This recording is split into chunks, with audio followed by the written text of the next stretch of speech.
اشتقت للقرطاس والأقلام وإلى صرير كتابة الأحلام. اشتقت للفجر الجميل لأنه تمضي به نحو العلا أقدامي، تمضي به نحو العلا. بسم الله الرحمن الرحيم. عبد الله بن عباس رضي الله تعالى عنهما داد رسول الله صلى الله عليه وسلم دی کاکا زوی ده. هغه وایي چې زه له رسول الله صلى الله عليه وسلم سره په یو سفر کې ملګری وم.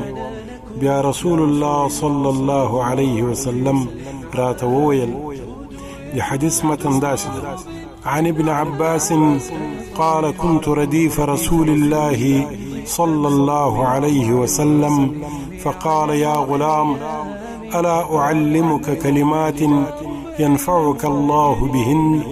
قلت بلى يا رسول الله.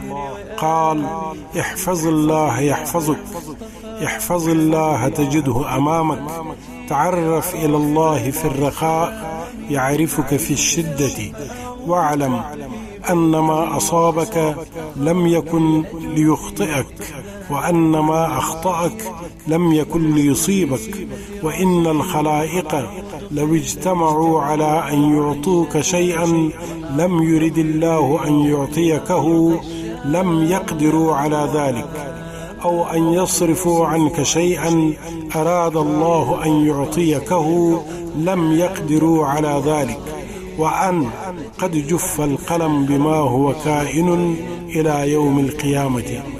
فإذا سألت فاسأل الله، وإذا استعنت فاستعن بالله، وإذا اعتصمت فاعتصم بالله، واعمل لله بالشكر في اليقين، واعلم أن الصبر على ما تكره خير كثير، وإن النصر مع الصبر، وأن الفرج مع الكرب، إن مع العسر يسرا. رواه الدارقطني وابن مردويه والبيهقي والأصفهاني في الترغيب.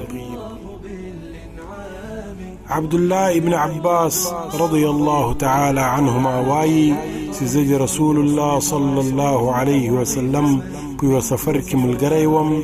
رسول الله صلى الله عليه وسلم راته وویل: وهلکه زه تاته یو څو داسې خبرې در وښیم چې الله تعالی په هغو تاته ګټه ورسوي. ما وویل: هو یا رسول الله. ده راته وفرمایل: الله تعالی په یاد ساته، هغه به ستا ساتندوی سي. الله تعالی په یاد ساته، تل به حاضر ومومي، په ښه حالت کې، په خوشحاله حالت کې، په خوشحالي کې، په پراخي کې. الله تعالی وپېژنه چې په تکلیف کې تا په یاد وساتي. په دې پوه سه چې کوم تکلیف تا ته الله تعالی رسول وغواړي، هغه له تا څخه نه خطا کېږي، او که کوم تکلیف چې له تا څخه چپول وغواړي، هغه تا ته نسي رسېدلی. که ټول مخلوق را یو ځای سي او وغواړي چې تا ته څه درکړي، خو چې الله تعالی یې ونه غواړي، هغوی یې تا ته نسي درکولی. او که کوم ځور له تا څخه لرې کول وغواړي، خو چې الله تعالی یې لرې کول ونه غواړي، هیڅوک د هغه ځور د لرې کولو قدرت نه لري.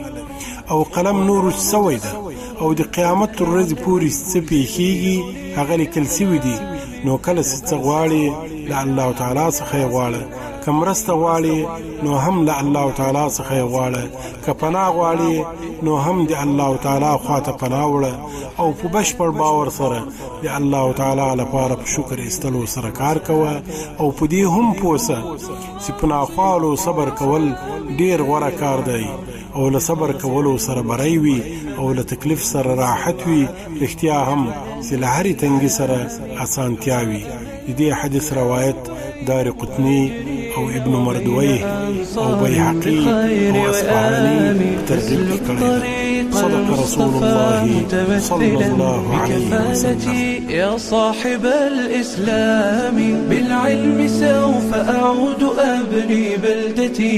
شارك أخاك الأجر في إتمامي. أمسك يدي كي تستقيم دراستي، وأعود خريجا لأرض الشام، وأعود خريجا لأرض